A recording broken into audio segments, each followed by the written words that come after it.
Bienvenidos al penúltimo programa del año de Hora Clave. Y comienzo con una felicitación cordial hacia mi asociado, ¿no? Porque yo soy de San Lorenzo y él es de Boca. ¿Estoy equivocado o tengo...? No, no está equivocado y voy a ser contemplativo y le voy a decir, le agradezco el gesto. Bueno, y además solamente quiero anotar que San Lorenzo quedó con 9 jugadores. Solamente.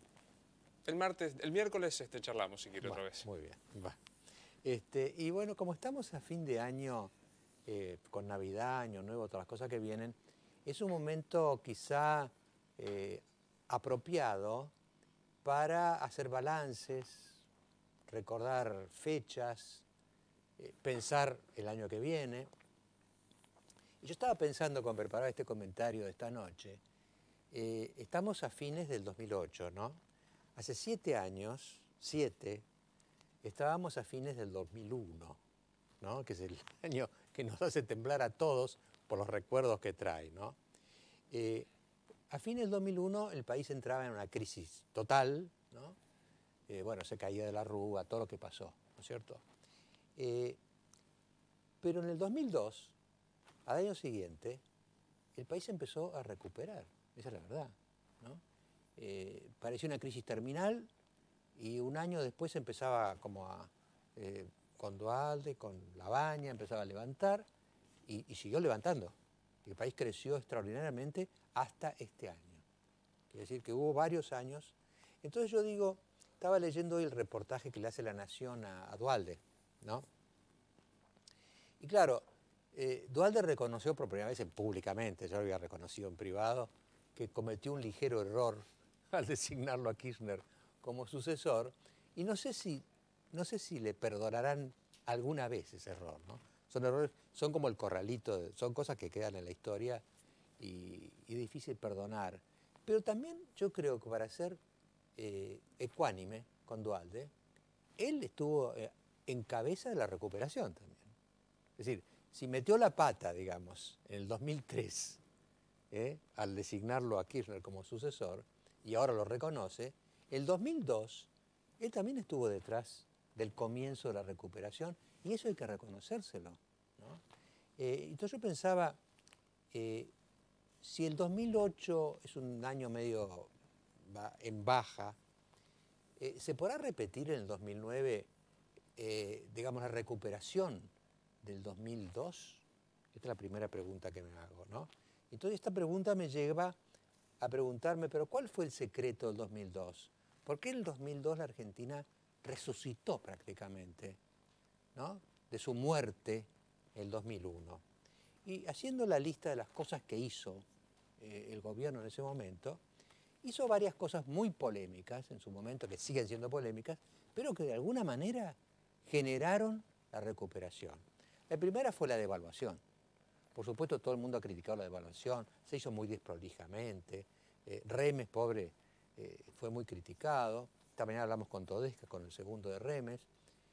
Pero la devaluación le permitió recuperar a Argentina competencia, competitividad, y fue el comienzo de una recuperación. Después, esa devaluación, al que favoreció fundamentalmente fue al campo. El campo estaba endeudado, muerto por el 1-1, el 1 lo mataba. Renacieron las exportaciones, la Argentina empezó a exportar mucho, sobre todo a partir del campo, y ahí se empezó a mover un tren que se veía mucho en los pequeños pueblos de la provincia de Buenos Aires, de Córdoba, además, cómo de golpe renacía todo, había demanda, la gente pintaba sus casas, compraba tractores, y toda esa cosa fue parte, quizá diría, vanguardia de la gran recuperación que tuvo la Argentina a partir del 2002, ¿no? En el 2002 también Duhalde puso retenciones a las exportaciones, lo cual de alguna manera compensaba la devaluación. A uno le valía mucho más lo que producía y pagaba algo, pero era algo, creo que fueron 10%, una cosa razonable que el campo aceptó, ¿no? Y que sirvió también para darle al Estado un poco de financiación. Así que estas fueron las cosas que pasaron en 2002. La devaluación, el renacimiento del campo, de las exportaciones y ciertas retenciones. Fue eso. Y eso se fue manteniendo a lo largo de los años, y entonces del 2002 al 2008 el país creció a un ritmo extraordinario.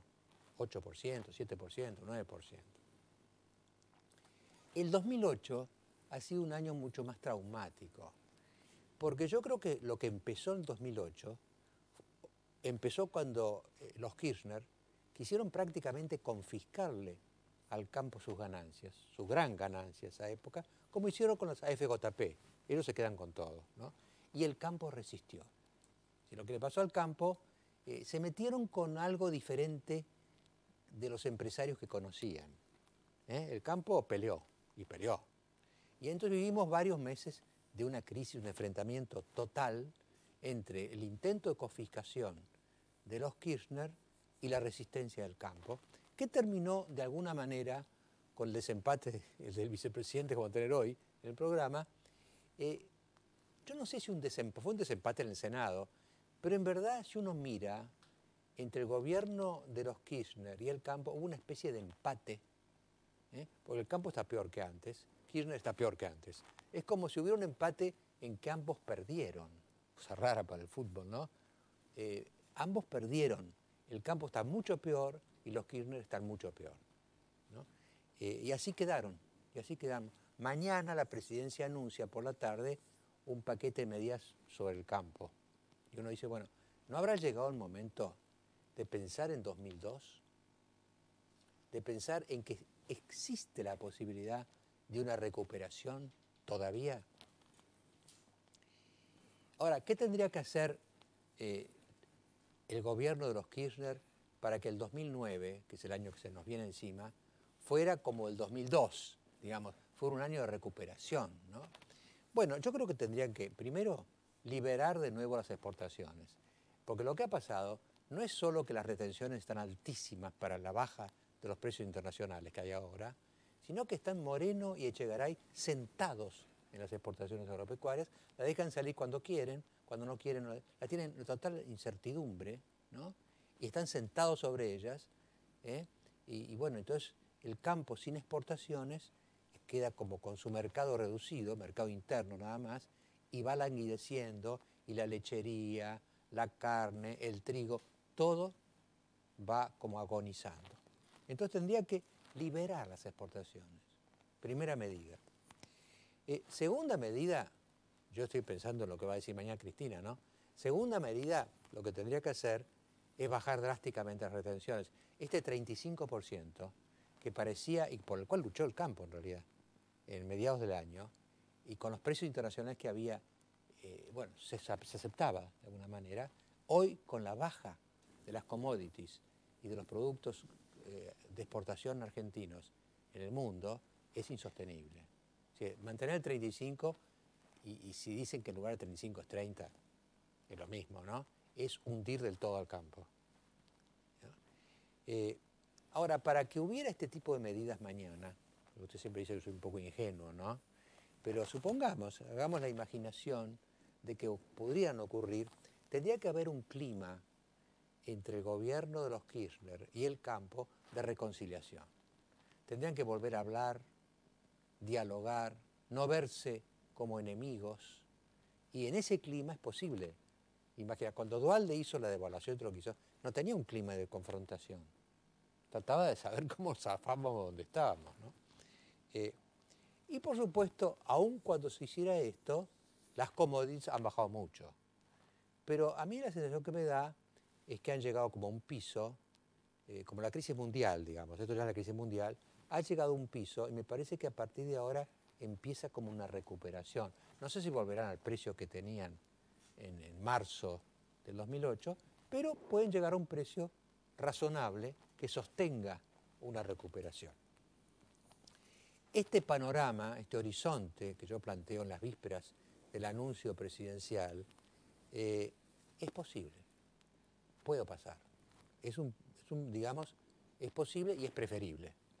A mí me gustaría ver un país que a partir de este fin de año empiece de golpe a recuperar su ritmo de crecimiento económico y pese a la crisis internacional consigue ir saliendo del pozo en que está ahora en este último trimestre del 2008, ¿no? Ahora, para ello, para que ocurra esto, yo creo que el gobierno tiene que abandonar sus deseos de venganza. El gobierno está como que le ganaron 1-0 el primer tiempo y quiere recuperar. Si sigue con eso, va a seguir castigando a un sector que es básico en la economía argentina, que derrama sobre todos los demás, y bueno, por ahí le gana, por ahí consiguen finalmente que el campo agonice, tire la toalla, pero yo digo una cosa, y esto casi es una reflexión casi filosófica, ¿no? ¿Para qué se gobierna? ¿Para qué están los gobiernos? Yo creo que el gobierno está para buscar el bien común, para buscar el bien de todos, de la ciudad, del campo, de la industria, de la agricultura, de los obreros, de los empresarios, de todos. Entonces, un gobierno que no gobierna para el bien de todos, sino para el mal de algunos, es un gobierno muy vengativo. A las Fuerzas Armadas las han destruido y hoy perdemos una guerra con Uruguay. No se puede vivir así tampoco, ¿no?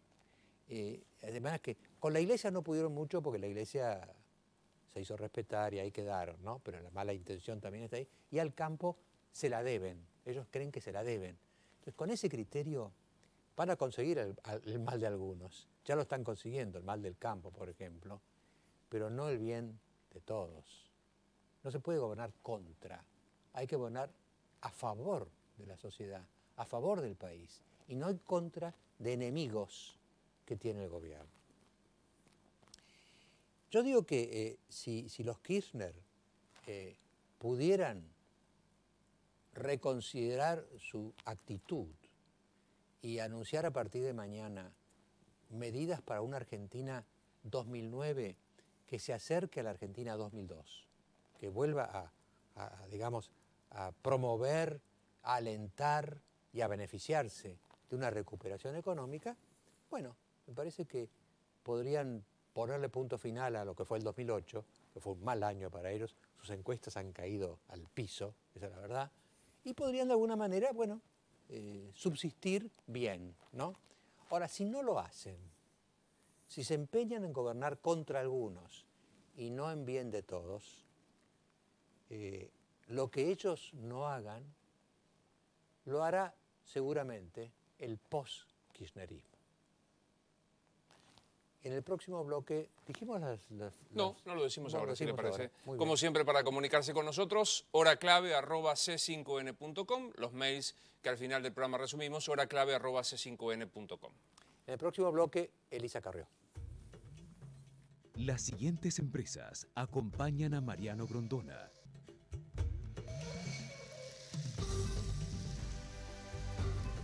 Elisa, buenas noches. Buenas noches. La veo bastante optimista. No, optimista no. Pero, digamos, usted dijo el otro día una palabra muy Sí, yo estoy dura, optimista. ¿no? Que este hombre está saliendo de la madriguera.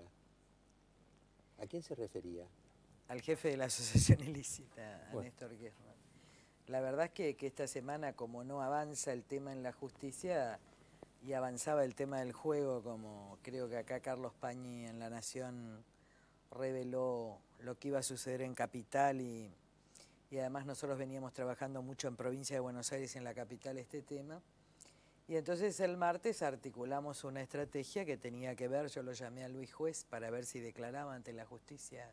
Justo estaba citada en la causa lo que él me había contado, me contó exactamente cómo Cristóbal López le había dicho poné el número de cuenta en el exterior y tenés tus campañas por los 10 años, lo cual supone un modus operandi que ahora mandamos a citar a todos los gobernadores, empezando por Zamora, que concedieron las concesiones a Cristóbal López para ver que declaren en la causa de asociación ilícita. Y además diputados nuestros hablaron con la Iglesia en la provincia de Buenos Aires justamente para obtener esa carta, porque también Scioli iba a aprobar en la misma medida. Así que creo que el retroceso del acuerdo que ya estaba firmado, faltaba solo la firma de Macri en la capital, fue muy importante, porque creo que Mauricio de ahí no salía más. Claro, ya entraba en el túnel, entraba en la madriguera. Que por así es. Y también paró Scioli hasta marzo, ¿no? Por lo menos es como un hasta dominó, marzo. ¿no? Es decir, Sí, así que estamos como jugando... Luis Juez denunció, Sí. usted señaló el problema, Macri paró y Scioli también de alguna manera claro, paró. entre la Iglesia y nosotros, Claro. y yo creo que el testimonio de juez fue muy claro cuando yo lo presento en la justicia, porque ya no habla que la concesión es solo una concesión graciosa, sino que por medio hay mucho dinero para la política, ¿no? Así que si el fiscal requiriera en esa causa, si no vamos a tener que ir a organismos internacionales, tendría que citar a toda esta gente que está dispuesta a declarar. Digo, en la causa hay números de claves, número de embajador con el tema de los fideicomisos en Venezuela y está toda la verdad. Digo, basta citar y hay mucha gente dispuesta a declarar además, no como en otras causas. Claro. Y sin Hay una embargo, lista de testigos ya. Y sin embargo, no hay, están toda la gente de la FIP, están los embajadores que tuvieron su relación en Venezuela, el propio juez, el propio Solá que tiene que declarar cómo se cortó su relación con Kirchner cuando no le quiso conceder esto a Cristóbal López, así que esperemos que el fiscal requiera, porque la pregunta es también, la Corte debe hacer esta pregunta, ¿qué pasa en un país con semejante ausencia de justicia, ¿no? Ahora, ¿esto es detenerse o es que se han agachado para tomar impulso? Y estamos en el medio de la batalla. Lo que pasa es que a mí las batallas me divierten mucho, a mí la adversidad me encanta, así que por eso estoy contenta. Yo no, y en eso la sociedad tiene que tener absoluta tranquilidad de que nosotros vamos a dar la batalla en todos los campos. A la mañana organizo los equipos técnicos con Alfonso, con Santiago del CEL, después sigo con el equipo de investigación, me voy a la justicia, hacemos la conferencia de prensa, buscamos, la verdad que tenemos unos equipos espectaculares. Ayer, por ejemplo, el viernes mismo, con el tema de la Cámara de Casación, inmediatamente nos trajeron a colación, yo misma me acordé porque fue esa conferencia de prensa en el Senado que no fue La Baña, cuando Ricardo Gilaveres, Andrés D'Alessio junto con Gerardo Morales y San presentaron el proyecto para agilizar los juicios, porque ya en el 2006 andaba gritando Kirchner, ¿se acuerda? Cuando lanzó la candidatura, creo que en Mendoza andaba alargando que los jueces no apuraban los juicios. Entonces se presentó ese proyecto, Cristina Kirchner era senadora.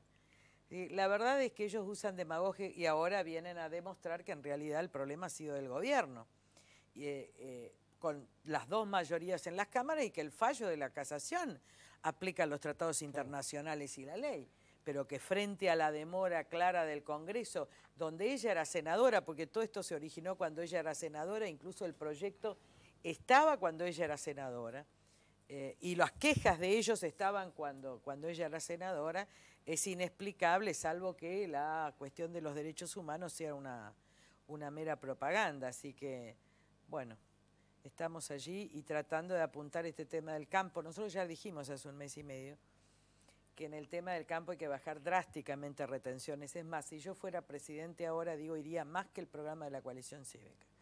Yo si fuera presidente, hoy suspendería las retenciones. Eliminaría en carnes y lácteos, que esto está en el proyecto de la coalición cívica presentado en septiembre, y en ese proyecto también está bajar por lo menos 15 puntos, trigo, maíz y 15 puntos soja, si no se funde el campo, pero con un 5% es insignificante y tardío, y abrir exportaciones. Ahora, o sea, no hay expectativas si yo para fuera mañana. presidente haría una jugada mayor, yo suspendería retenciones y haría un gran shock en el interior, porque en realidad toda la economía del interior está quebrada, la metalmecánica, la agroindustrial. Nosotros no podemos avanzar en este proceso, porque una vez que la quiebra se produce, salir es muy difícil. Yo tengo que evitar esto. Ahora, si la pregunta ¿estoy solo por venganza? No. Yo quiero que recordemos acá, en mayo, cuando yo les dije a los productores no vendan las tierras. No vendan las tierras porque en realidad el negocio de gobierno es pisar el valor del campo y pisar la rentabilidad del campo para después con los corruptos amigos quedarse con las tierras. Y esto ya está sucediendo. Miren ustedes la ley de blanqueo de capitales o lavado de dinero. Es una ley de lavado de dinero en realidad. Una ley que autoriza el lavado de dinero de corrupción en la Argentina, que junto con la moratoria, la única causa que va a quedar pendiente es la asociación ilícita, porque se cae completa, escanca, facturación trucha de Lázaro Báez por 400 Usted sabe lo que hizo, está en una millones. imagen, ¿no? Sobre lo que hizo Elisa. Es como un pescador que tira una línea, ¿no? Un poco de mosca. Cuando hizo eso la asociación ilícita, uno dijo, pero esta mujer Claro, se es la pasó. única. Y de golpe empiezan a salir pescaditos.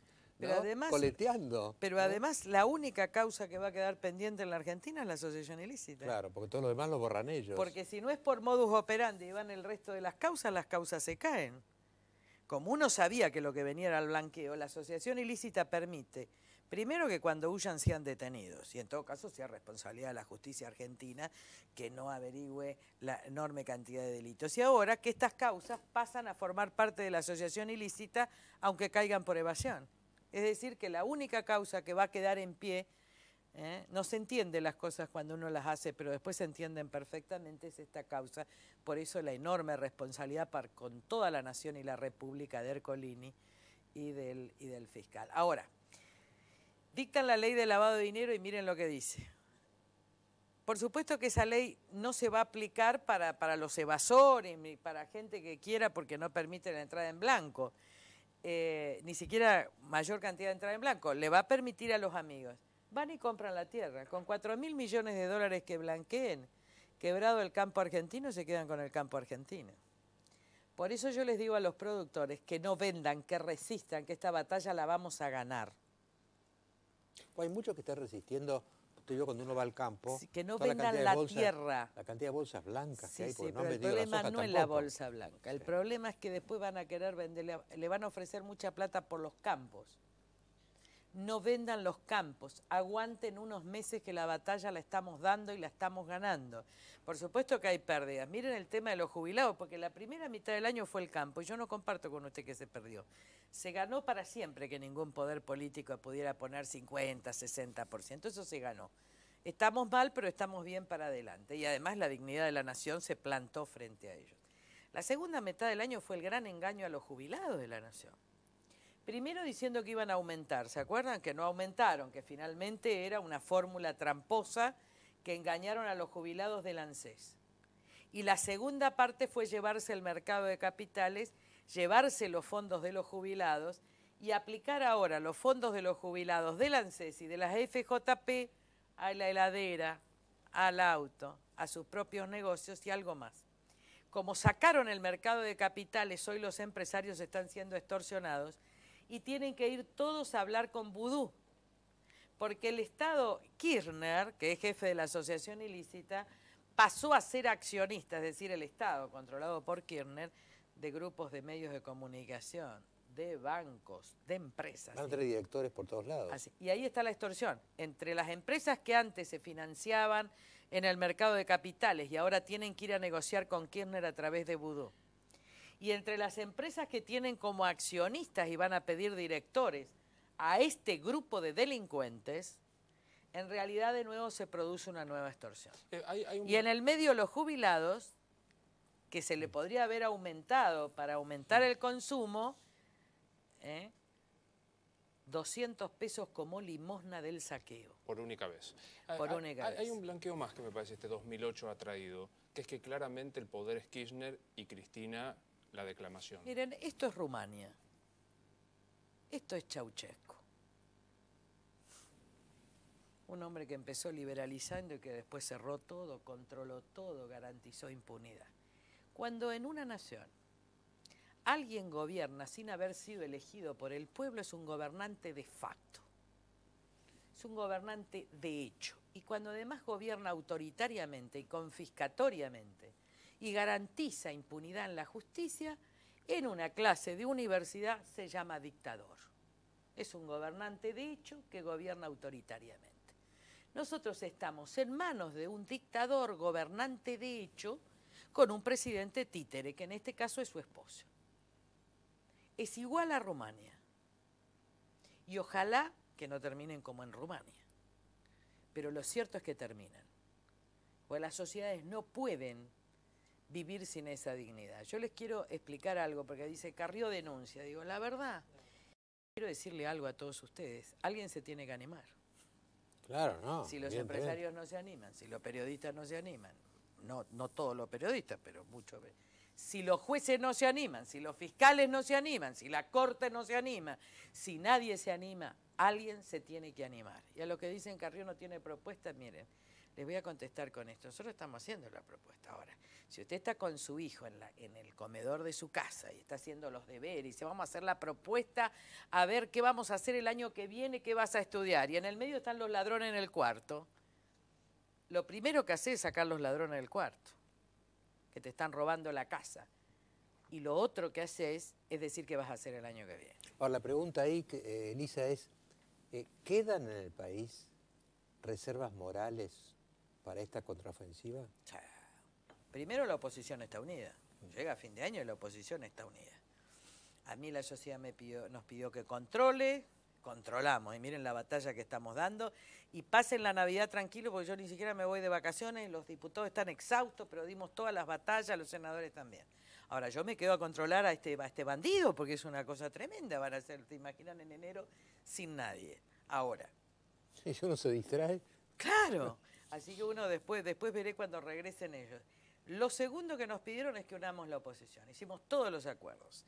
Con el radicalismo, con el socialismo, con Juez, con las sociales. Avanzamos por el peronismo en la provincia de Buenos Aires. Bueno, la verdad. Y el año que viene la oposición va a arrasar en el país y lo único que yo llamo a la gente es prepararse para fiscalizar. Hoy se va a sentar en esa silla Julio César Cleto Cobos. ¿Se sienta un aliado?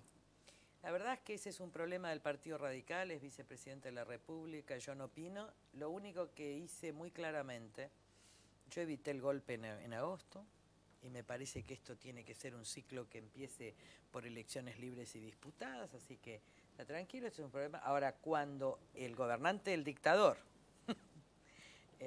lo ataca, yo salgo a defenderlo de la misma manera que salí a defender a Daniel Scioli, cuando fue tan humillado por Kirchner, recuerda, en ese momento Kirchner tenía 70% de legitimidad y nadie salió a defenderlo a Scioli. Ahora, en ese momento que él estaba tan mal, yo era presidenta del ARI y salí a defenderlo muy fuertemente.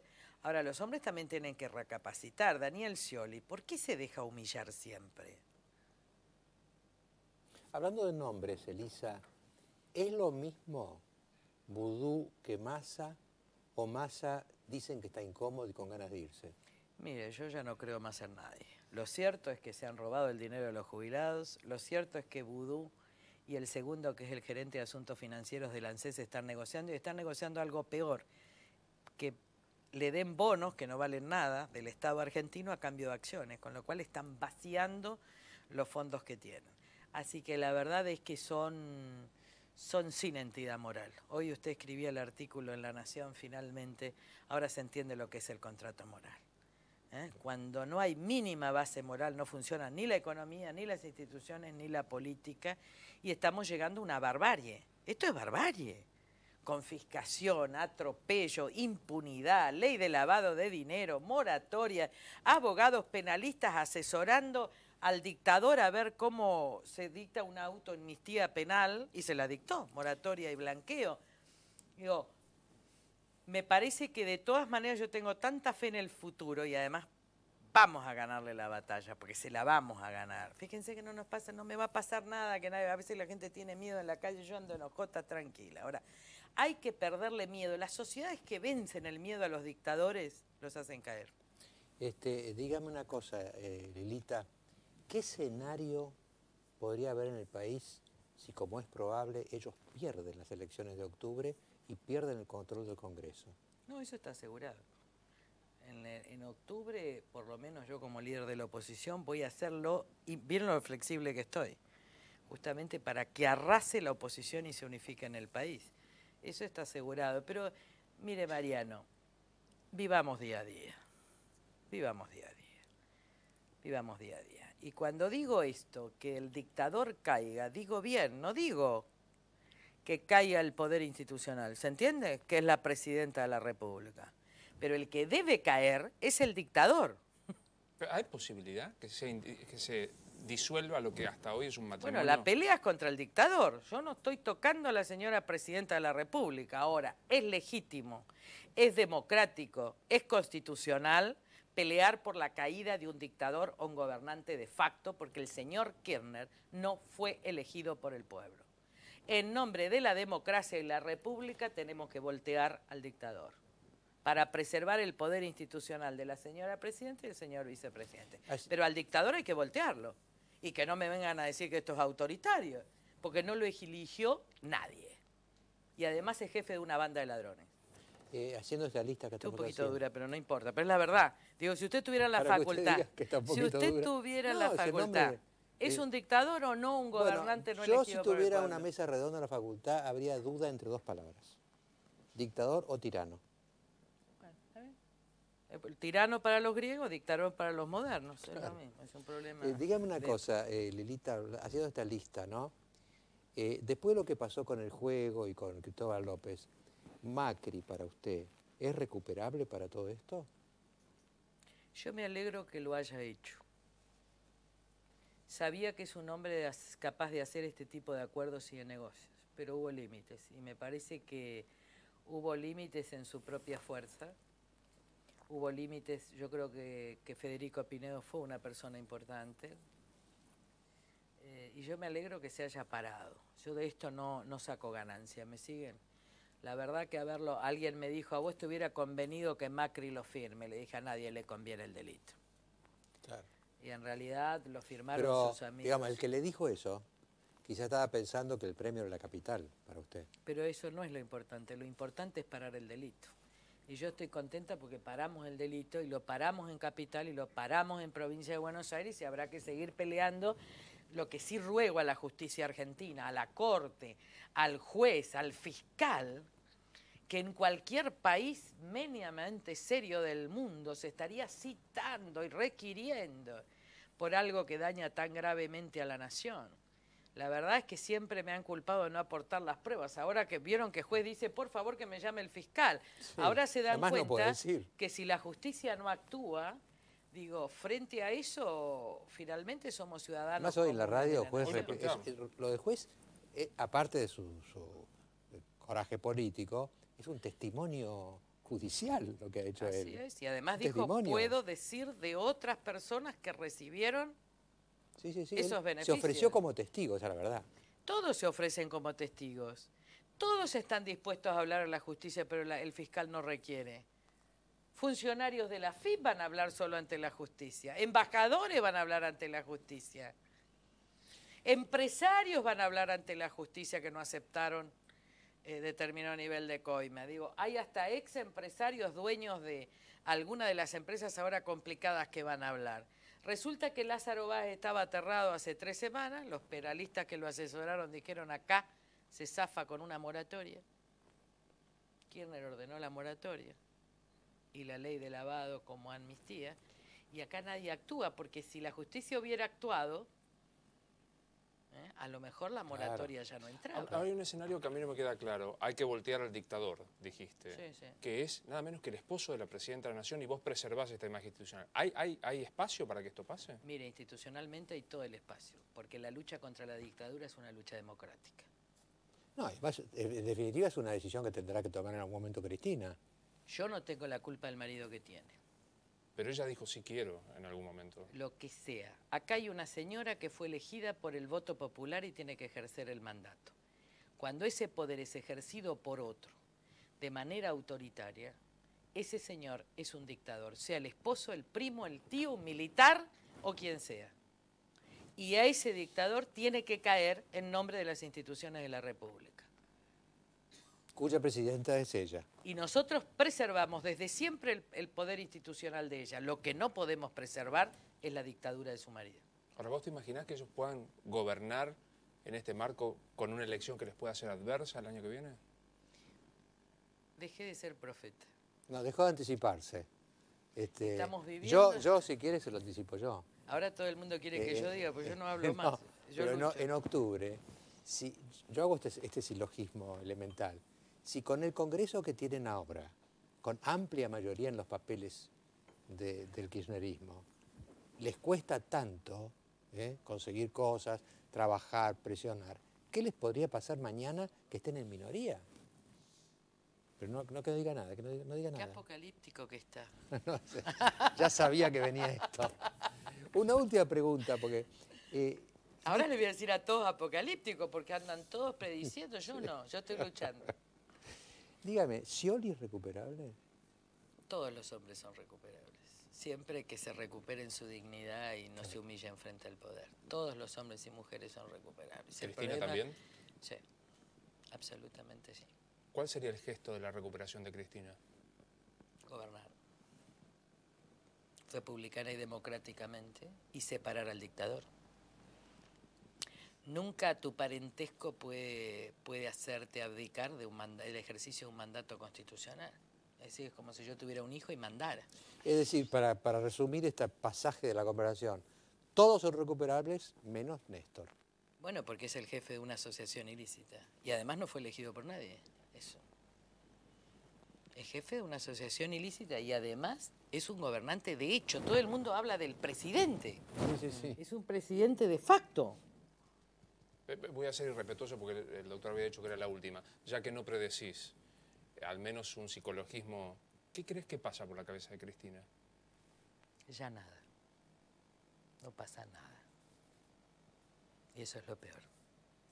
Cuando por la cabeza ni por el corazón de las personas pasa nada, pasan estas cosas. Claro, es un vacío en realidad.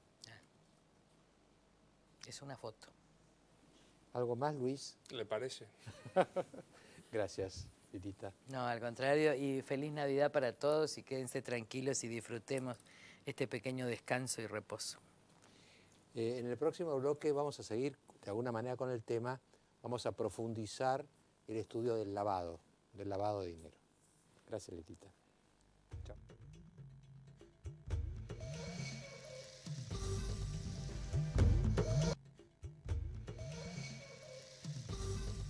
Bueno, están con nosotros, bueno, Adrián Ventura, Adrián, sabe muy bien que es un periodista destacadísimo de La Nación, que se dedica generalmente a temas judiciales. Y está Juan Félix Martó. Juan Félix Martó fue representante argentino ante el Gafi. Cuando uno dice Gafi está como dice un trabalengua, ¿no? Pero el Gafi es el Grupo de Acción Financiera Internacional, ¿no? En el cual estuvo Martó hasta principios de este año, ¿no es cierto? Principios de este año, y fue reemplazado. Y el Gafi es en realidad el grupo que tendría como misión vigilar todo este tema del lavado de dinero y el movimiento de los capitales, ¿no? Explícanos un poco, Martó, qué es lo del Gafi, qué significa o cómo debería estar haciendo el Gafi ante este tema del blanqueo de capitales y del lavado de dinero. Bueno, el Gafi es un organismo transgubernamental que es fruto de un acuerdo de primero 7 países, el grupo de los 7, y después ha ampliado a 34 países considerados estratégicos en el escenario global.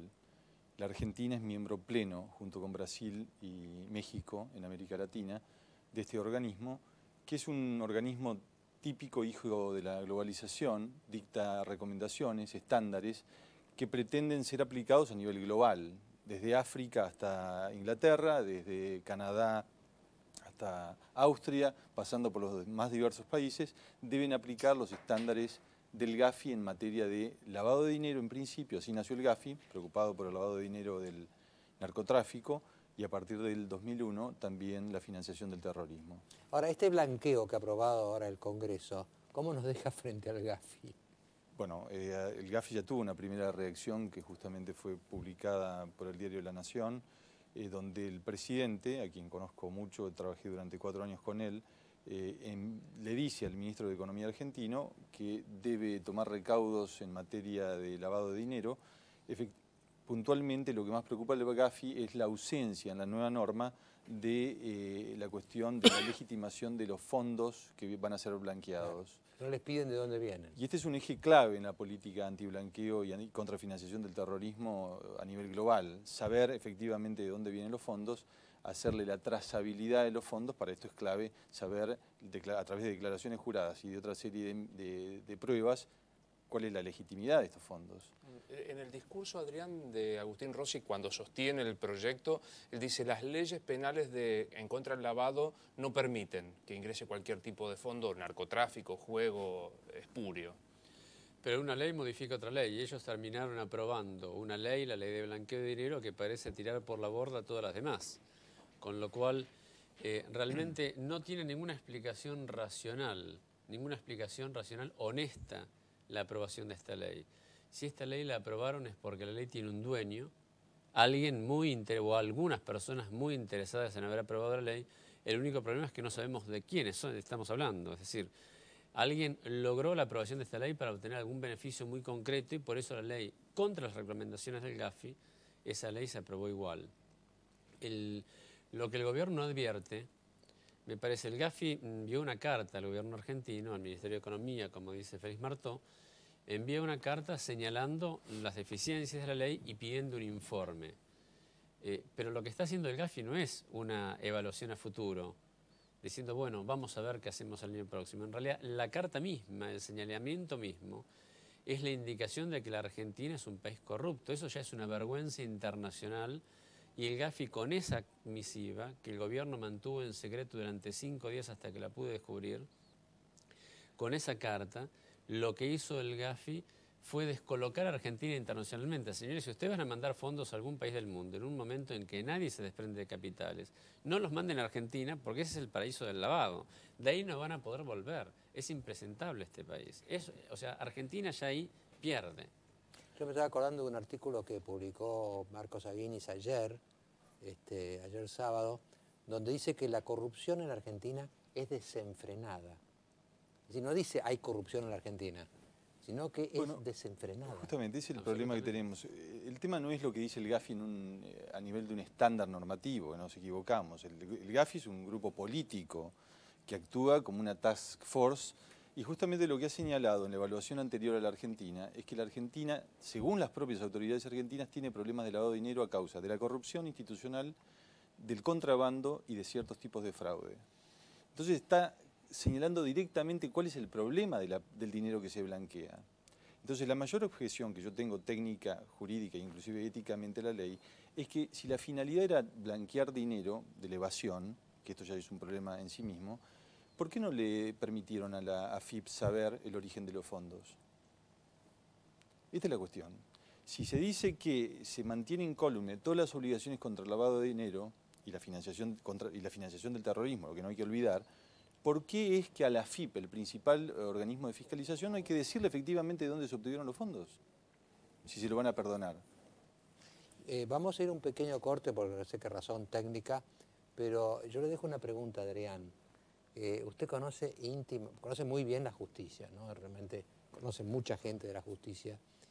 ¿Cómo se pueden sentir los fiscales y los jueces después de lo que pasó con Luis Juez, que dice, acá el señor Cristóbal López me ofreció financiarme, me pidió que le diera el número de cuenta en el exterior, que él me financiaba mis campañas electorales a partir de ahora? Es un testimonio. Yo digo, ¿puede un fiscal o un juez hacer como que no leyó, no escuchó eso? Pero me contesta después de este pequeño corte.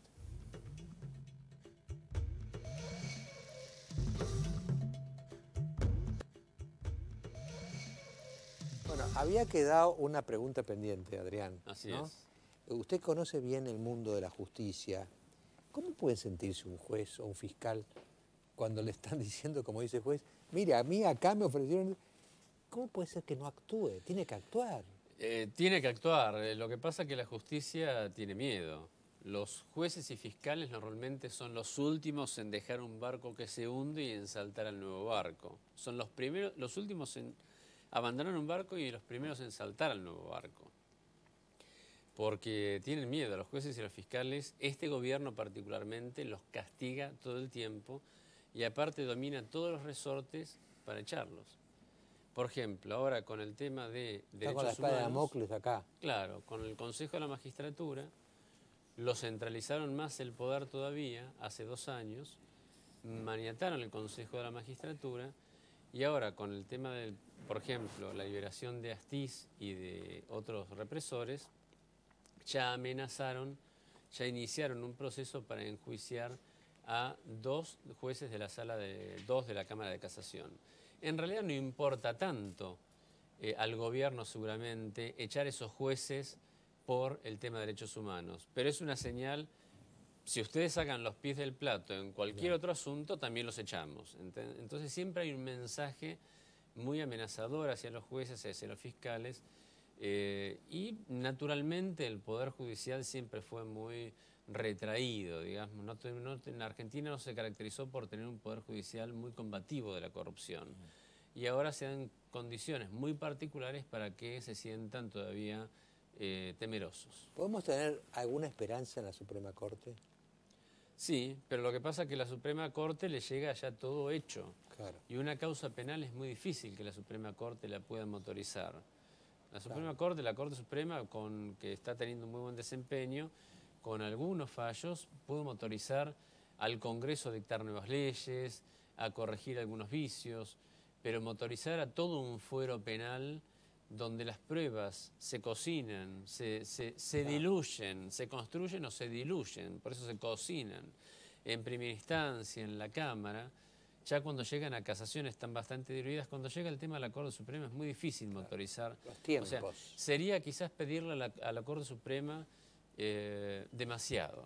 Tenían un problema muy serio porque, digamos, el tema este de Astiz y los demás, tampoco puede una persona, sea cual fuera el delito del cual ha sido acusada, estar 7 años presas sin sentencia. Sí, bueno, por supuesto. La vara, a ver, un país es un Estado de Derecho justamente porque se aplican reglas por igual a quien viola la ley, al bueno, al malo, el que viola la ley, sea un ladrón o sea un violador o un asesino. No podemos, como hicieron los represores, aplicar una vara para unos y para otros. El Estado de Derecho es tal porque aplica la misma vara. Y bueno, acá tocó aplicar una vara, que es una norma, que dice que no se puede estar más de 2 o 3 años en prisión preventiva. Claro. Se beneficiaron ellos. Lo que hay que hacer es acelerar los juicios. Los jueces tienen quizás que trabajar un poco más rápido.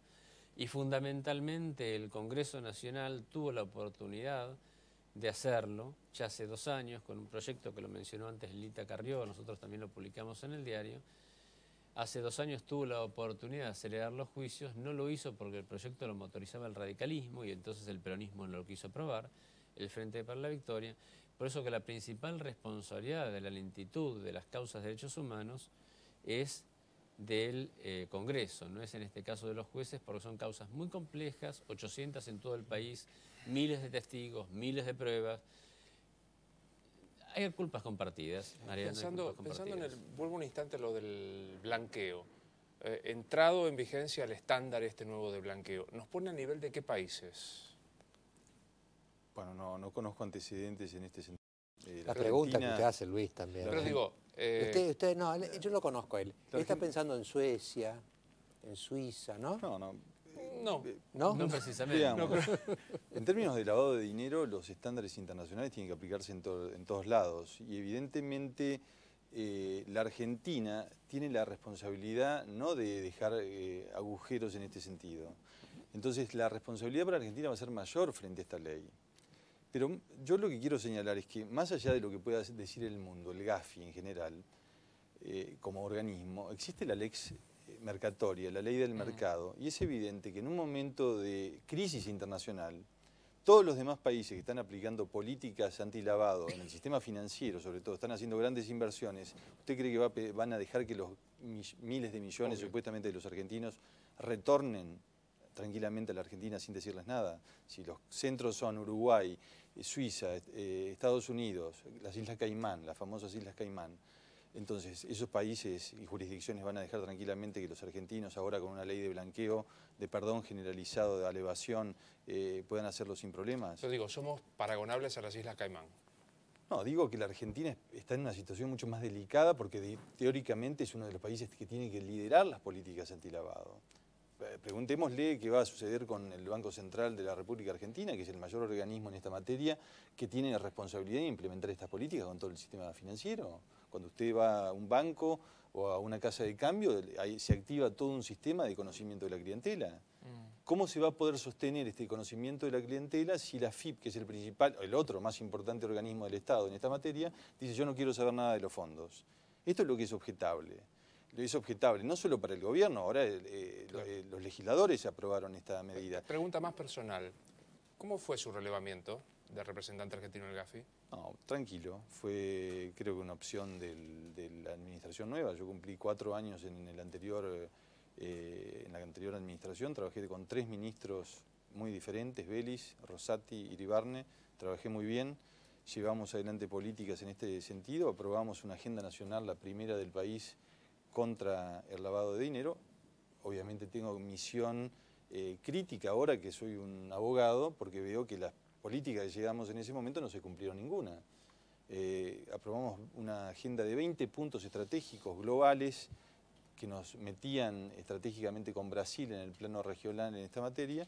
Después de un año de mi gestión no se cumplió ninguno de estos ítems. Entonces creo que tengo la misión, no solo jurídica, sino también política y ética, de decir que esto es un retroceso, un paso para atrás, que le hace muy mal a la Argentina y que va a generar otra vez el problema de la legalidad. Las señales de la legalidad en la Argentina siempre son endebles y terminan afectando, bueno, las crisis. Ahora, usted dijo recién que, digamos, hay alguien o algunos muy interesados en esta ley de lavado, ¿no?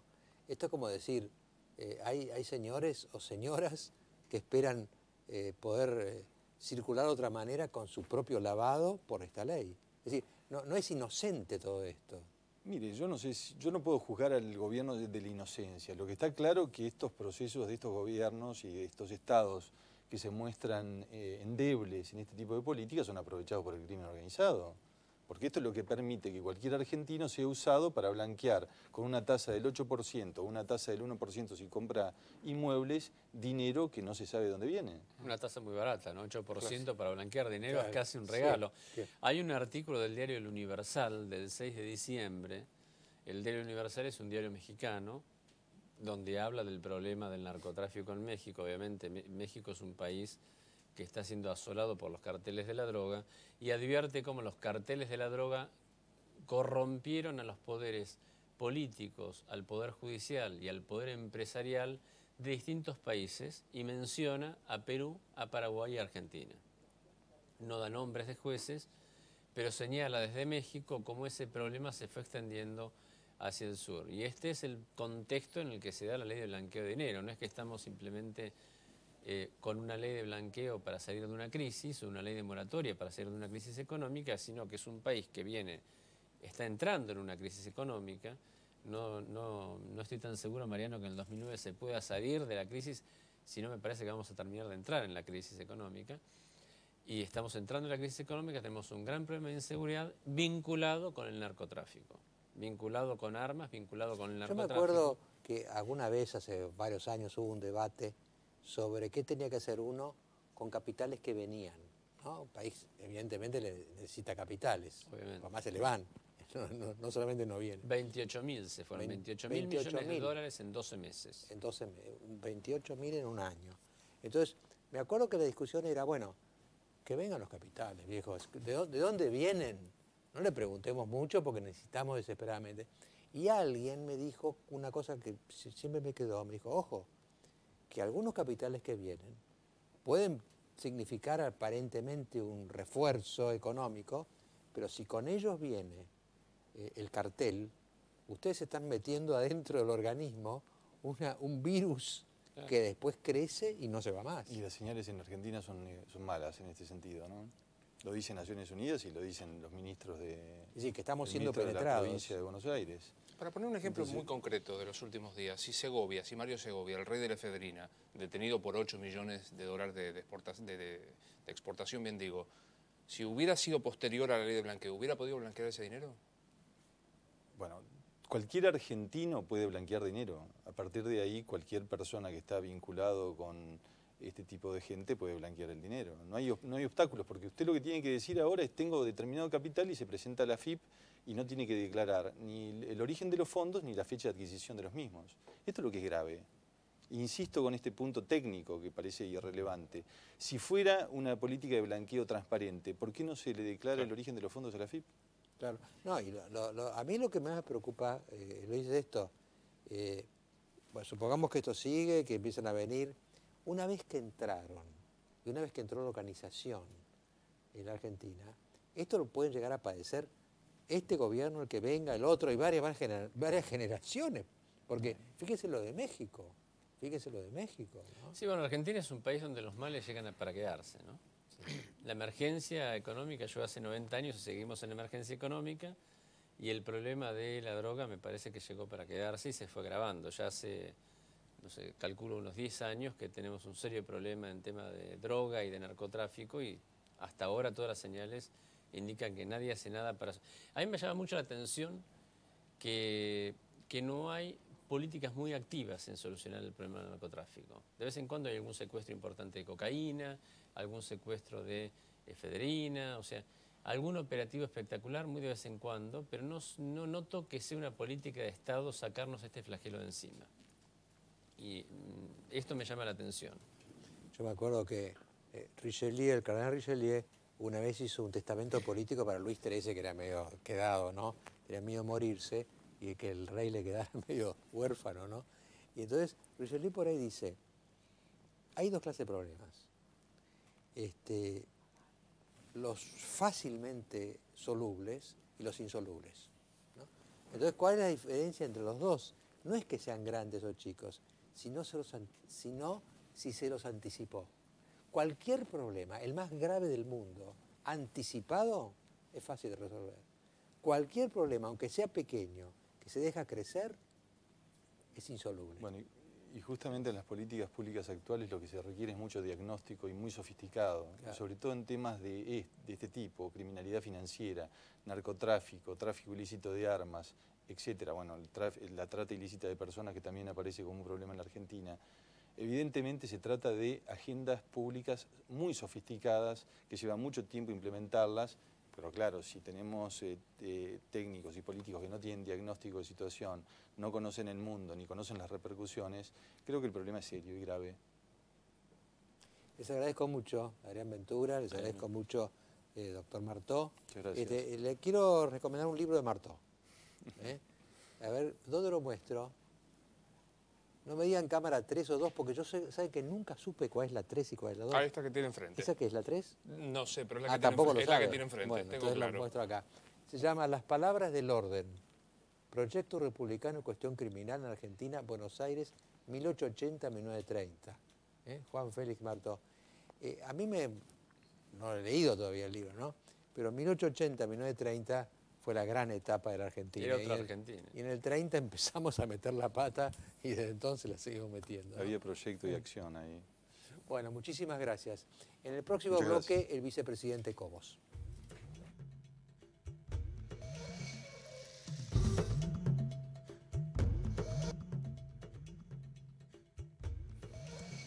Vicepresidente Cobos, bienvenido a Hora Clave. Con Luis le damos la bienvenida. Un gusto, gracias por la invitación.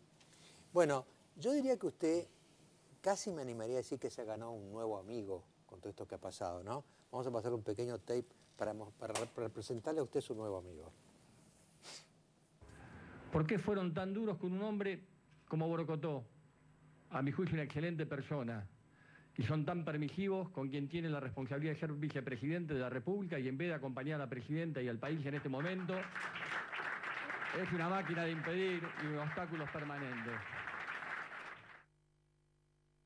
Bueno, fue una de las numerosas muestras de amistad que ha tenido de parte de él. ¿Cómo cuando usted ve eso, qué le pasa a usted adentro? Bueno, todo como cualquier ser humano, uno reacciona interiormente y en esta situación uno siente un poco de incomprensión porque realmente yo acompañé con mi decisión creyendo que estaba ayudando al gobierno y al país, que estaba en una situación muy difícil. Y después decir impedir, la verdad que no sé qué es lo que he impedido, ¿no? Claro, sí. Al contrario, siempre he tratado sobre las decisiones en las cuales no he sido obviamente ya consultado, tratar de aportar una visión constructiva para mejorar. Y así acompañamos los 4 legisladores que supuestamente estarían impidiendo en diputados, acompañaron varios proyectos tratando de mejorar Ahora, los yo le proyectos digo una legislativos. cosa, ¿no? Así que no. Que algún día cuando se haga la historia, todo este año crucial que hemos vivido, el 2008, ese momento en que usted vota, ¿no? Ese momento en que usted vota, yo por supuesto estaba despierto, estábamos despiertos todos, ¿no? Y además, yo no sé si salió así, pero usted cuando iba hablando, iba mostrando como un dilema interior, le iba mostrando su dilema. Entonces decía, mi cabeza me dice una cosa, mi corazón me dice otra cosa. Y estábamos todos diciendo, pero ¿cómo termina ¿Cómo esto? termina? Realmente fue un episodio histórico en Argentina que casi inédito, ¿no? Inédito, un hombre que cruzado casi un drama político, porque además usted normalmente no vota, es la única vez que votó prácticamente, que tenía en sus manos una bomba de tiempo, Sí. ¿no? Y que yo creo francamente que ese voto fue histórico y además, como usted dice, yo comparto, ¿no? ¿Qué hubiera pasado si votaba por sí? No, ¿Qué pasaba? No sé, bueno, las consecuencias no sé cuáles hubieran sido. Lo que sí sé que de esta manera no pasó nada y en realidad estaba la oportunidad de iniciar un diálogo con todo el sector del campo y ver los otros proyectos, los cuales convengamos que uno no fue el único protagonista en esto, ¿no? Yo veía a todos los senadores. Si habían empatado era por porque algo pasaba, o sea, ¿no? lo extraño acá, lo incomprensible, es que el vicepresidente haya tenido que desempatar, ¿no? Claro. Porque realmente, por eso yo pedí un cuarto intermedio. Sabía, porque había tratado de consensuarlo antes, que no me lo iban a dar, pero digo, bueno. Ahora, ¿por qué no se lo dieron? Porque yo vi a Yo, Pichetto esa noche, esa madrugada, estaban como enconados, ¿no? Porque quizás si hubieran razonado, hubieran dicho, bueno, demos el cuarto intermedio, vamos a conversar. Fíjese que yo lo que dije, inclusive lo hablé con él, cuando me reclamaba ahí el senador Sanz, la presencia mía, estaba hablando con Alberto Fernández, le digo, mira, no lo pido yo el cuarto intermedio, que si yo no quiero tener ninguna participación en él, lo pide el presidente del bloque Frente para la Victoria, que diga que el país está dividido, o que se lo ha pedido vos, o la presidenta, que nos tomemos 10 días para encontrar una solución consensuada. Mire, después si uno hubiera sabido todo lo que pasó después, bueno, creo que esto hubiera sido el mejor camino. El hecho ¿no? es, vicepresidente, que a usted, sin quererlo, lo lanzaron a una proyección política impresionante, ¿no? Las encuestas, todo, y de alguna manera usted hoy ve el futuro de otra manera, por lo que pasó. Bueno, a ver, ¿usted dice en lo personal o el futuro en el país? No, al futuro político del país, Yo creo que, mire, esta situación, a veces uno hay que preguntarse por qué pasan. Creo que en la sociedad despertó, y sobre todo en la juventud, esto de una mayor conciencia ciudadana, me parece, ¿no? El rol del Congreso. Mire, fíjese, vivimos unos momentos republicanos, bueno, esa es la verdad. Fíjese que hemos vivido, el otro día me lo decía un amigo, ¿no? Hemos vivido 25 años consolidando la democracia. Ahora necesitamos consolidar un modelo de país republicano. Y este a lo mejor es el clic, el punto de inflexión. Y mire, entre las cosas domésticas que uno maneja, ¿no? Los empleados, usted sabe que siempre el Congreso ha estado un poco desacreditado por todo lo que ocurre. Los empleados me decían, mire, nosotros nos tomamos un taxi, nos bajábamos una cuadra antes, pues no decíamos que trabajábamos. Ahora decimos, vamos al Congreso de la Nación. Señor Esto es un vicepresidente, poco el reflejo. en la única conferencia de prensa que hizo la presidenta, ella dijo, volvería a enviar la 125. ¿Usted en las mismas circunstancias volvería a votar no positivamente? Yo volvería a pedir un cuarto intermedio, volvería a consensuar, volvería a convocar el diálogo, que los gobernadores participaran, y bueno, si llegara a esta situación, indudablemente que haría lo mismo, ¿no? ¿Y si hubiera tenido que llegar a desempatar el blanqueo, hubiera votado a favor o en contra? Hay dos artículos que no los hubiera acompañado, como no los acompañaron algunos legisladores, porque bueno, los vinculados al origen, blanqueo y origen, destino, y también el artículo a ver, acá queremos inversiones en realidad, y decir exteriorizar afuera, no sé qué es lo que representa, es decir, una tasa de recaudación, pero acá hay todo un tema más de fondo que tiene que ver con la previsibilidad, con la seriedad del país, lo mismo que la moratoria. Perdemos, me parece, mire, Abad hizo una muy buena gestión de cultura. Yo me acuerdo como gobernador, hicimos concursos en las escuelas secundarias, de la facturación, de la responsabilidad tributaria, de ir inculcándole a los chicos este tema, ¿no? Entonces, más allá de que uno, como bien lo decía usted en el otro bloque, bueno, que traigan la plata, porque por ahí en época de crisis necesitamos. Pero a veces nosotros tenemos que mirar un poquitito más allá, ¿no? Y a veces, bueno, apretémonos un poquitito el cinturón porque después los riesgos que corremos de recuperar valores culturales, eso demora mucho, demoran generaciones. Yo me pregunto, y si no encontremos incentivos para aquel que siempre cumple, entonces uno dice, ¿por qué voy a seguir cumpliendo? Se corre ese riesgo. Y bueno, era el tema de debate, discusión. Le va mejor. El que actuó peor le va mejor. Así que bueno, qué sé yo, esperemos que todo lo que se ha hablado de esta posibilidad, de alguna manera se encuentre un mecanismo que impida que dinero mal habido ingrese al país. Imagínese que usted fuera presidente hoy. ¿Vetaría la norma que sancionó el Congreso, Blanqueo? Bueno, a ver, si yo la mandé no la vetaría, no sería coherente con mi forma de ser. Yo lo que le estoy diciendo es lo que es mi observación sobre estos puntos, que no lo digo ahora, lo he venido diciendo durante estos días, ¿no? Lo que es indudable, vicepresidente, es que este episodio fue un antes y un después. El país, algo cambió profundo en el país, ¿no? Entonces nosotros ahora que estamos ya al borde del 2009 y que hay elecciones justamente parlamentarias en el 2009, ¿cómo visualiza usted el futuro político argentino a partir del 2009? Como algo profundamente diferente a lo que hemos vivido viniendo. Yo creo, a ver, yo lo que pienso, mire, la sociedad en las elecciones legislativas nunca ha tenido un mayor interés, porque no le interesaba el Congreso o el Poder Legislativo. Esa es la realidad. La gente se preocupa o se interesa y se motiva cuando hay intendente, cuando hay gobernador o presidente, obviamente, capta la mayor atención.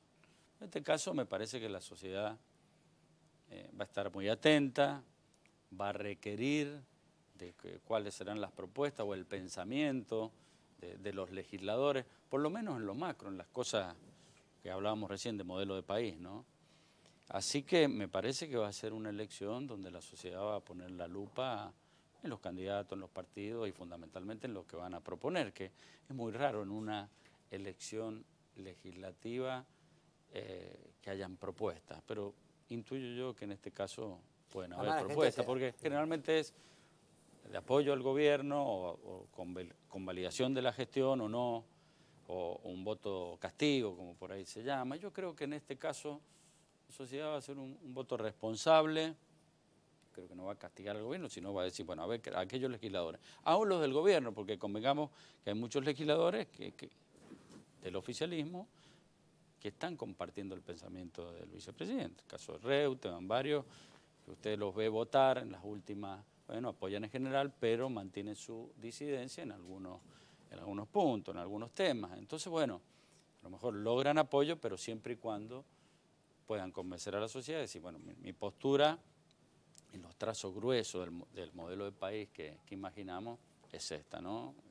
Trabajar por una mayor institucionalidad, para que esté bien definida la delegación de poderes, un país más federal, es lo que todos, hasta los chicos, no hablan y reclaman. Así que bueno, así esta es mi humilde visión sobre... ¿Usted cómo ve, vicepresidente, lo que parece ser, la propia Carrió nos decía al principio del programa, hay una convergencia de la oposición, ¿no? Por lo menos en estas cosas, sí, porque fíjese que no son cosas ni de derecha, ni de izquierda, ni de centro, son cosas de cumplir con la Constitución, de consolidar este modelo de país. Después cada uno dirá, bueno, en la economía habrá quienes piensen más liberalmente, el rol del Estado, una mayor participación, los que estén del sector centro-izquierda. Bueno, pero en estas cosas generales yo creo que puede haber un gran consenso. En esta mirada republicana, división de poderes, federalismo, ¿usted se siente más cerca de la oposición que del gobierno? No, yo me siento cerca de mis pensamientos y lo que vengo bregando. A ver, uno viene de una provincia donde o sea, la institucionalidad que tiene Mendoza es fuerte. Bueno, Mendoza siempre fue aparte, siempre ¿no? Fue así. Siempre fue la convivencia entre peronismo y antiperonismo, todo eso siempre, fue una provincia más civilizada, digamos, nosotros cuando tenemos que mandar una ley complicada, convocábamos a todos los presidentes de bloque, inclusive dejamos un tiempo de un borrador para evaluarlo. Entonces estábamos acostumbrados, a mí me cambiaron un montón de leyes, algunas me las rechazaron. Bueno, no era un drama. No, porque justamente es la independencia de los poderes, ¿no? Para que piensen y ayuden. Y bueno, y uno puede estar equivocado, le dice a la sociedad, bueno, ese era mi pensamiento, pero la mayoría decidió. Seguro que tuve un montón de leyes y las respetamos, salvo aquellas que, bueno, por ahí uno creía que a lo mejor con un veto podría considerar una revisión, pero en líneas generales siempre Mendoza. Así que para nosotros esto es normal, del diálogo con la oposición, de Ahora, la ¿qué participación. ideas se habían hecho de usted? Porque yo digo, cuando ella le dice a él, mirá al vicepresidente que me pusiste, por dicho por Kirchner, ¿qué idea tenían de usted? Porque a lo mejor tenían idea de que un señor que iba a firmar todo. No, la verdad, pues no firmó nada, pues como no he firmado nada, pero a ver, la verdad que tuve una muy buena relación con el expresidente. Tuve encontronazos, pero uno defendiendo los intereses nacionales y yo los intereses de mi provincia. Me acuerdo que los primeros días en que yo fui gobernador, por un decreto de la promoción industrial que extendía los alcances y beneficios de las provincias aledañas, que le habían hecho mucho daño a Mendoza. Porque eran las otras las que recibían. Claro. Entonces yo pegué el grito en el cielo. Bueno, el decreto 1095 estaba La Baña. Bueno, tuvimos unos encontronazos, se morigeraron un poco los efectos de eso y continuamos un juicio que era de más de 1.000 millones de pesos, que lo terminé acordando con el expresidente al cambio de una obra, Portezuelo del Viento. Después quería negociar el bono a Aconcagua, Mendoza no estaba en default, y bueno, La Baña quería que primero negociara la Nación, porque si yo tomaba, yo iba a pedir nada más que quita intereses, se pagaban el 10% y yo quería el 5, bueno, terminamos el 5,5, pero bueno, después salió bien porque Mendoza sorteamos 3 juicios en Nueva York, y eso sirvió, inclusive me ayudó La Baña en ese entonces para sobrellevar estos juicios, y negociamos bien la deuda. Después vino un impuesto a los vinos espumantes del 12%, me acuerdo que vinimos, creo que fue con Gioje, le dijimos, mire, presidente, esto no es que está bien, uno compara, parece vino espumante, es el champán, parece una suntuosidad, pero se hace con uva, y el que se afecta es el productor. Entonces le encontramos una vuelta de reemplazar eso a cambio de inversiones que generarían empleo, pusimos, triplicamos y generarían quizá el mismo impuesto. Y bueno, y se concedió. Hasta entonces tuvo una relación, hoy no tiene más relación con Néstor Kirchner. No, la verdad que no.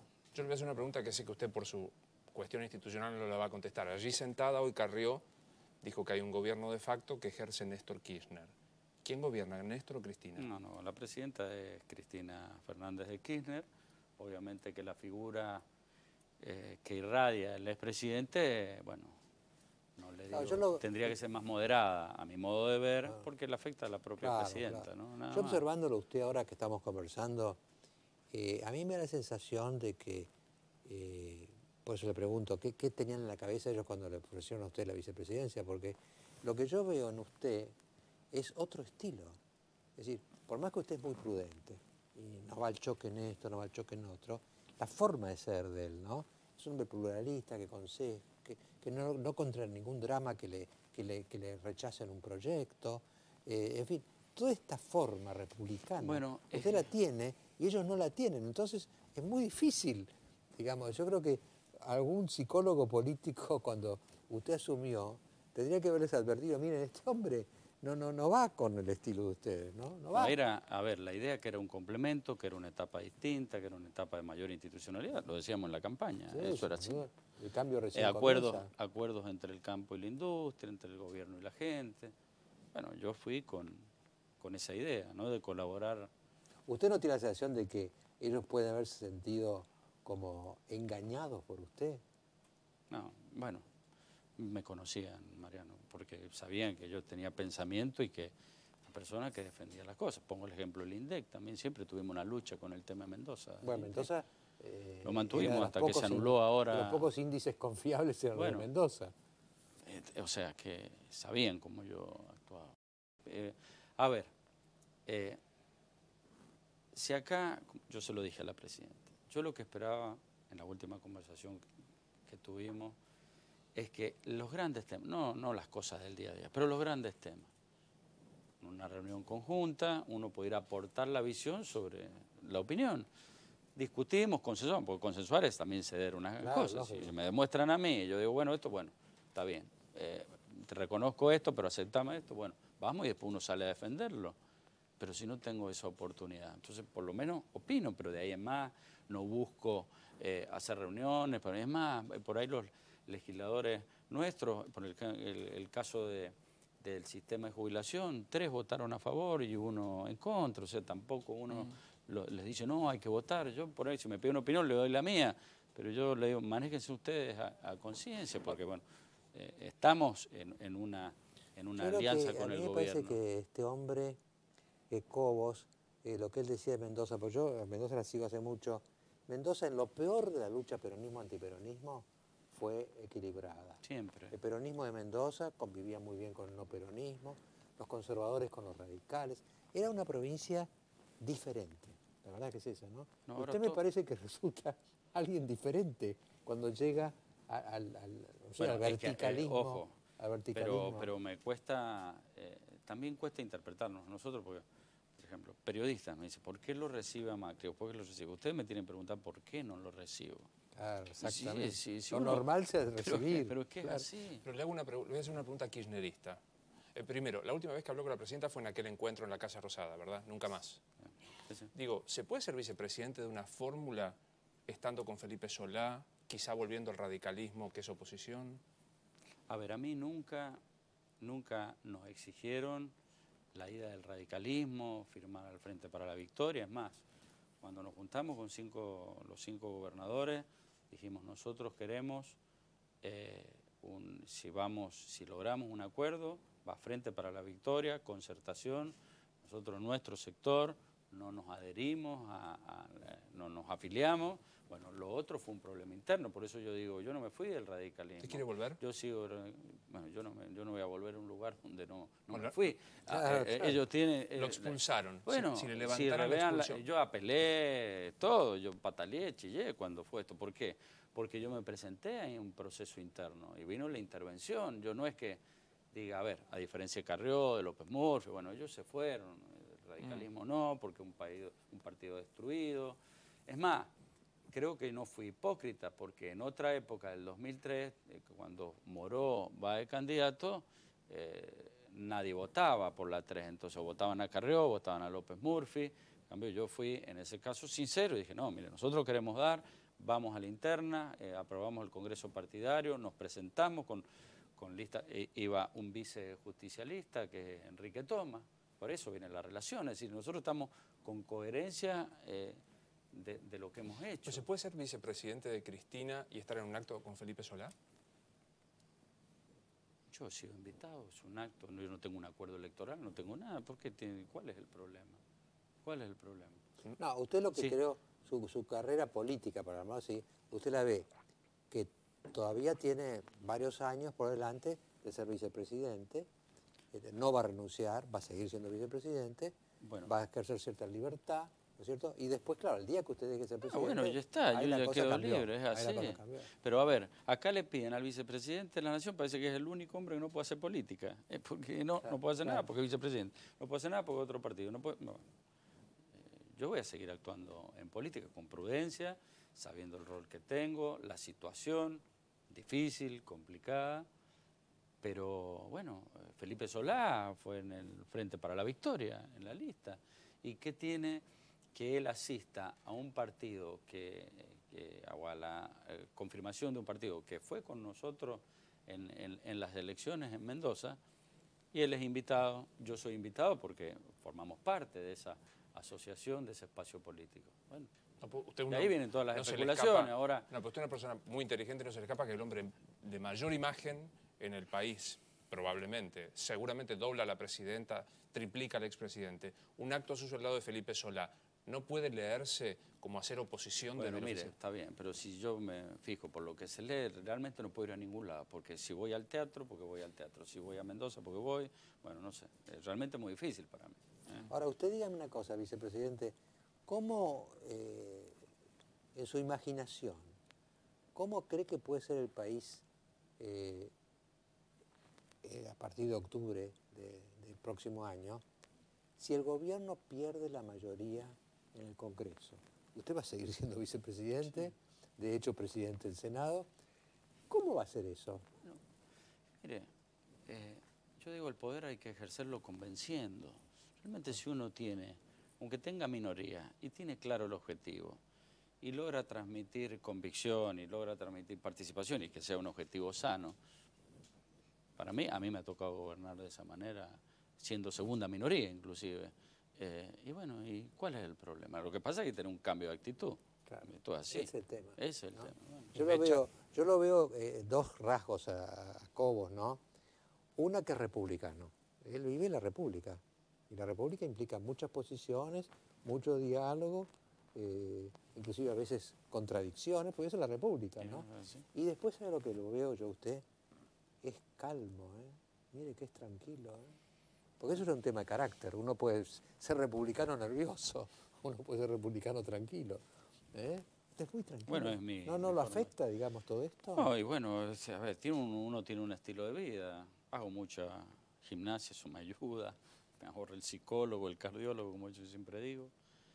Bueno, pero uno también tiene su carácter cuando tiene que reaccionar, ¿no? ¿Usted qué cree que Pero, a ver, me parece que los extremos mire, Mariano, uno cuando yo lo envidio, vamos a hablar de gimnasia, pero yo me hago gimnasia, capaz que hace mejores ejercicios que yo.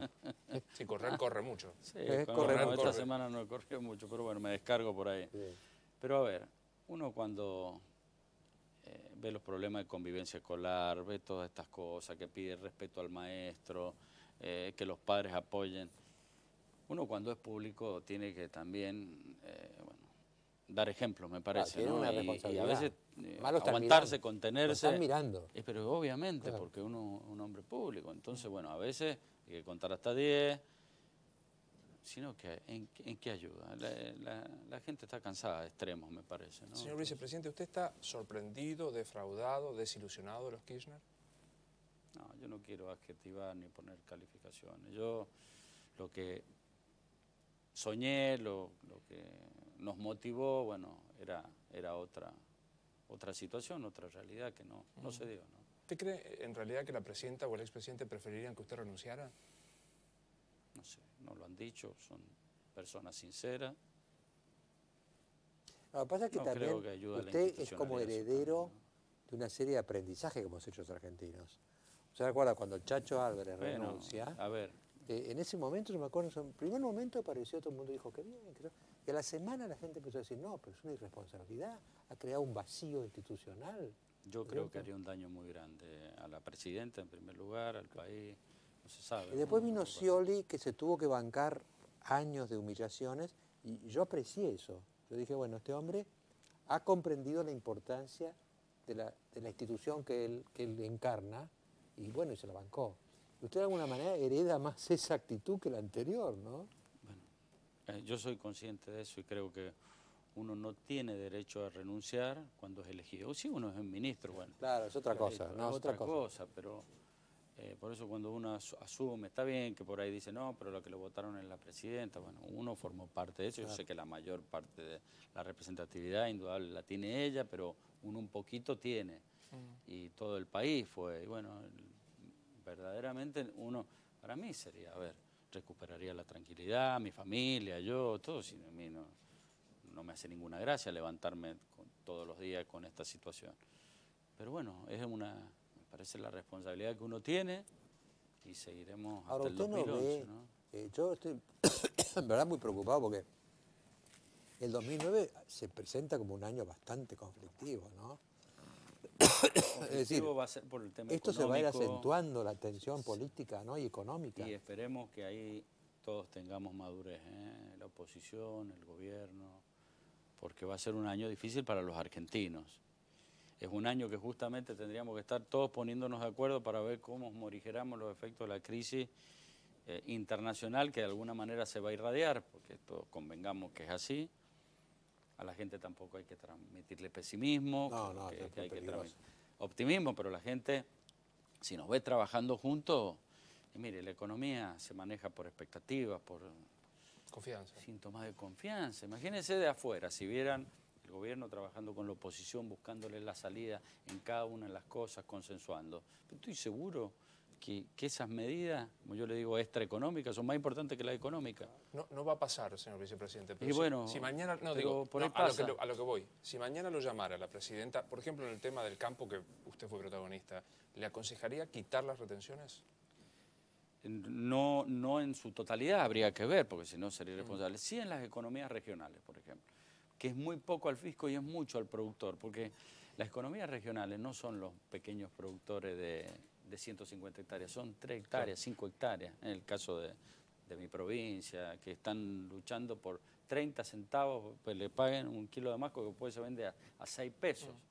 Entonces, eso me parece que es menos que la tablita de machinea, pero sí, si el gobierno tiene una política de sostener el dólar para a lo mejor no generar inflación, no generar más pobreza, bueno, la otra variable que da competitividad es la retención. Entonces, bueno, Claro. darle un valor razonable. ¿Bajarla a 5 Yo no puntos digo, alcanza? bueno, no sé, yo no he sacado los números, no sé si es 5, 7, pero para eso hay quienes estudian técnicamente y que le garanticen la rentabilidad para que ganen y para que vuelvan a reinvertir, porque si acá, a ver, si acá queremos inversiones de afuera, lo que primero tenemos que lograr es la confianza de los que están adentro que vuelvan a reinvertir. Claro, claro. Lo que primero tenemos que lograr es que los capitales que están acá no se vayan, porque eso es lo que van a decir, pará, si Estados Unidos, que es el que originó la crisis y todo, la gente compra los bonos del tesoro de ellos. Me pregunto, ¿algún argentino sale a comprar bonos de nuestros? Bueno, entonces ellos dicen, bueno, a ver ustedes, demuestren ustedes la confianza. Pero esto se logra convocando a los sectores, con una propuesta, una discusión, y bueno, tampoco el campo a lo mejor tiene la razón en todo lo que pide, porque a mí me ha tocado discutir, porque bueno, la gente siempre trata de buscar el mayor beneficio. Nadie tiene nunca toda la razón. Eso hay que empezar a partir de ahí. Sí, porque uno también es un interés sectorial, convengamos. Bueno, sentémonos, saquemos los números, a ver qué número tenés vos, estos son mis números, rentabilidad razonable. Bueno, ahí vamos. El campo le puso un toro cleto, que sí que ellos vieron, yo creo que el campo vio, porque el campo tampoco son locos, el campo no dice, denme todo el 100% de lo que pido, pero lo que quiere, no lo llaman nunca, quieren hablar, vamos a conversar. Bueno, ¿no? Conversar. Yo estoy muy esperanzado en Débora Giorgi, es un ministerio de planificación que ahora él, o de producción, que no tiene esa visión de Hacienda, porque convengamos que siempre los ministerios de Economía de Argentina han sido recaudatorias, la visión. Claro.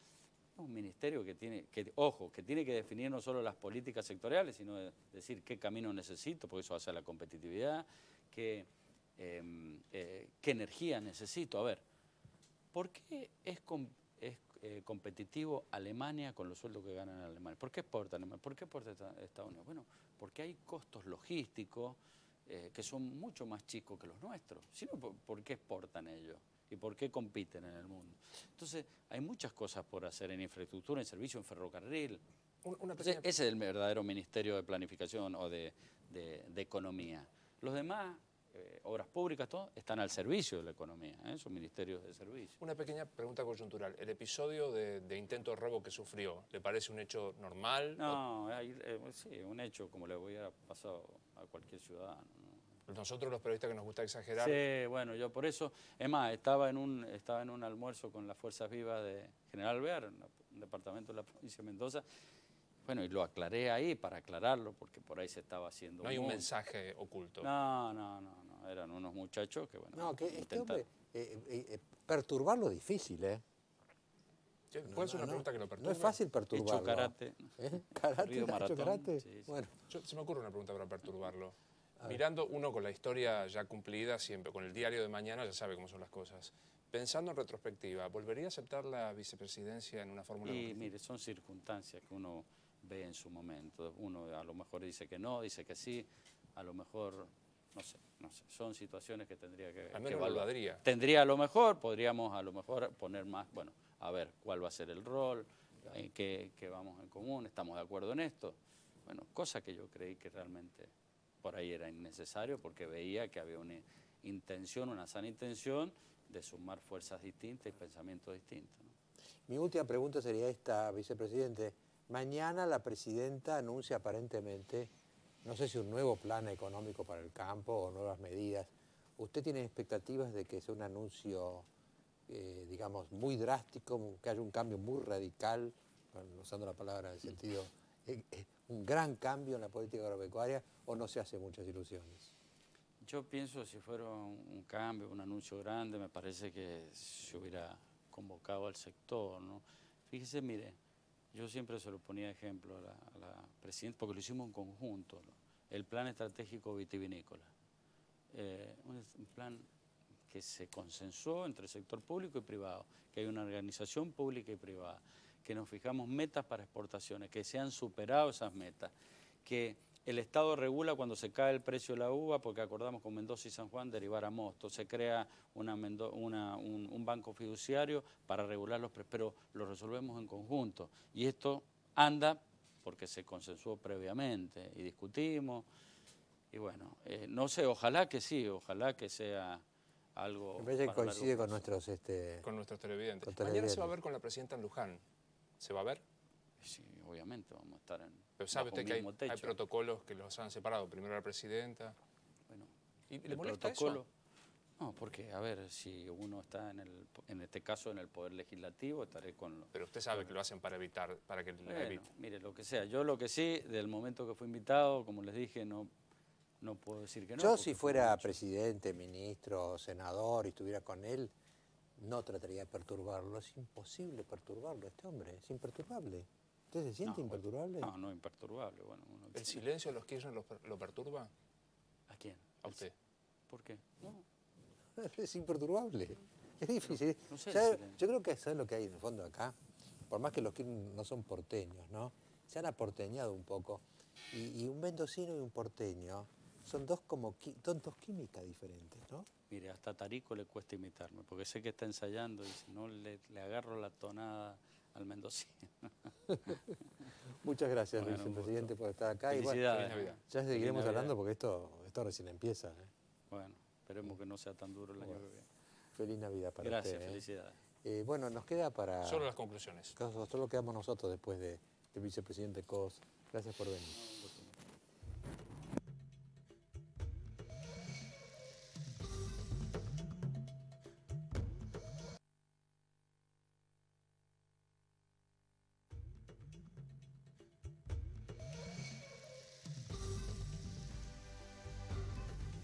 Bueno, vamos a comentar un poco lo de Cobos, pues es interesante, ¿no? Pero yo antes de que me olvide, el sábado que viene, a las 10 de la noche, es el último programa de clases del año, ¿no? Y elegí un tema que a mí me parece fascinante. Hubo un debate fascinante entre Ratzinger, justo antes de ser papa, y un filósofo italiano que era ateo, es ateo, porque sigue siendo ateo. Y ese debate tiene como título Dios existe. Y yo cuando me fui metiendo en el debate, aprendí muchísimo de ambos, ¿no? Y voy a tratar de reflejarlo en la clase del sábado que viene. Usted me parece que tiene un repertorio de llamados, diría, no común. No común en cantidad y en calidad. Voy a pedir ya disculpas porque hay un mensaje cada 17 segundos. Hemos sacado, así que es imposible leerlos. Pero por primera vez, y aquí lo de la calidad, la enorme mayoría, el 99% es de felicitaciones. A Carrió, como Alicia Covelli, Marta Fra, Claudia Rizzo, Florencia, Barrio Norte, Luciano, Gustavo, Domingo, Josefina, María del Bravo, felicitando a Carrió. Es la primera vez que Carrió viene y recibe solo elogios. Y lo propio con el vicepresidente de la Nación, Marina, Antonio, Aldo Principiano, Armando, Jorge, felicitándolo y todos saludando la decisión de quedarse en el poder. Lo que para algunos podría ser un dilema, si tiene que irse o no, la enorme mayoría dice que hace bien a las instituciones quedarse. Y sobre el lavado del dinero piden que sigamos y pregunta, hay un mensaje muy optimista, como usted, Leonor pregunta si ya llamó un fiscal para pedir que declaren tanto el representante del GAFI como Luis Juez. No llamó nadie. No, yo creo que hay una presión social sobre la justicia muy grande, ¿no? Algo van a tener que hacer. Es evidente, ¿no? Es evidente. Bueno, estos son los mensajes. Bueno, muy bien. No, yo querría simplemente, antes de que nos vayamos, este tema de Cobos, ¿no?